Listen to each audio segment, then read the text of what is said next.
In a quiet village, where the wind carried old stories and the rivers remembered everything, there lived a man named Elias. Elias was not lazy. He was not weak. He was something far more exhausting. He was a man who chased everything. Love, the nonsense and sands were always reaching.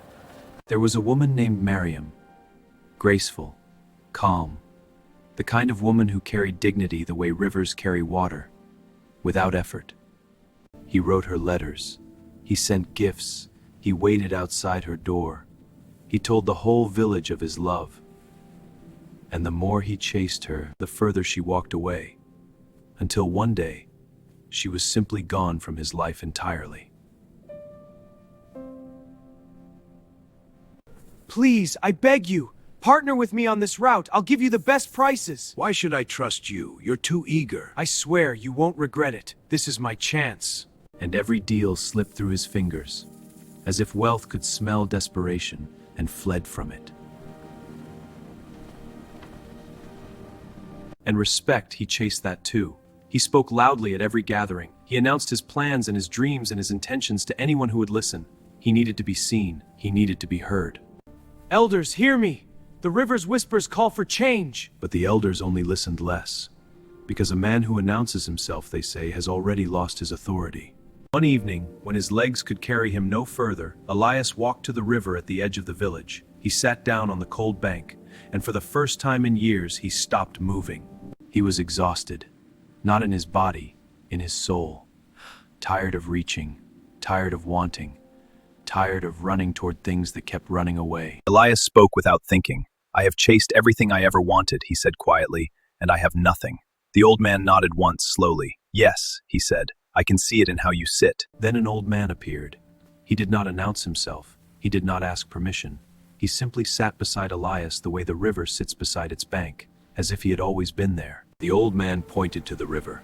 "Put your hands in," he said. "Try to hold the water." Elias reached in. The river split around his fingers and rushed away, untouched, untouchable. "Now be still," the elder said. Elias Menides has opened his grasp. For the water's opening hands, and the water, it comes to open his grasp. Love, respect, wealth. The woman did not leave because she may feel like something to be owned. And you cannot own a river, Elias. You can only earn the right to sit beside it. And respect is never given to the man who asks for it. It is given to the man who has forgotten he ever needed it. That night, Elias understood something for the first time. He had been trying to control the wind. But the wind does not obey the man who becomes still enough that the wind must move around him. He made no announcement. He wrote no letter. He simply stopped. Not from bitterness, but man who was to say his thing outside understood. Days passed, then weeks. Elias woke early. He sat with his fun. He learned. He stopped begging to fill the side. And then something strange began to happen. The merchant who had refused him came looking for him. Not because Elias had stopped begging entirely, and a man who needs nothing from you is the most interesting man in any room. The elders who had once looked away when he spoke, now leaned in when he was quiet. Because silence, when it comes from strength, is louder than any words. And Miriam, she saw him one morning across the market. He was not looking for her. He was not searching the crowd. He was simply present, whole. And for the first time, she was the one who stopped walking. He had not changed what he wanted. He had changed what he needed, and that changed everything. What you need controls you. What you simply want, you can take or leave with grace. And grace is the most attractive thing a person can carry. The lion does not chase the gazelle in panic. It does not announce its hunger. It waits. It watches. It is so completely itself that the whole savannah knows its name. And when it moves, it does not miss. Elias returned to the river often after that.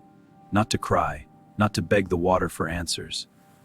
And the universe bends toward the man who no longer desperately needs it to. And in that stillness, he found something he had never found while running.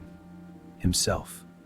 The version that was himself that did not need the world's approval to feel complete.